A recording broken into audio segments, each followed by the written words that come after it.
ہم یہاں پہ حاضر ہیں، مرکزی جمعیت اہل حدیث یوتھ فور جامپور کی جانب سے ہم حاضر ہیں۔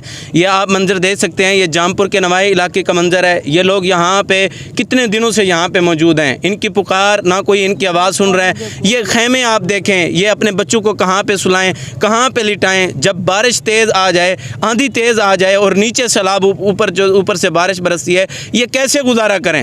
کوئی تو ہمیں بتائے کہ یہ کیسے یہاں پہ راتیں بسر کریں۔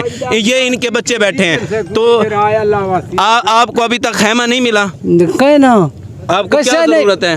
صحیح سے کوئی تمبو دے ہو، کوئی شاپر دے ہو، کوئی ایسا سکو آسرا چھڑا یہی کے کپڑے نہ رسا نکتو مہربانی تھی سکتے، مہربانی کرو صدا کوئی شوارہ تلا کہیں نہیں ایسا ہے وہ باڑی اڑ پڑھوں غریب یہ ان پڑھ ہیں۔ ان کا کہنا یہ ہے کہ ہم ایک ہی لباس کے اندر نکلے ہیں، کپڑے پہننے کے لیے اور نہیں ہیں۔ ناظرین، ہم روزانہ اپنے سوٹ جو ہے چینج کر لیتے ہیں، کتنے دنوں سے ایک ہی سوٹ کے اندر موجود یہ بھی، ان کے بچے بھی اس خیمے کے اندر راتیں بسر کر رہے ہیں، دن بسر کر رہے ہیں۔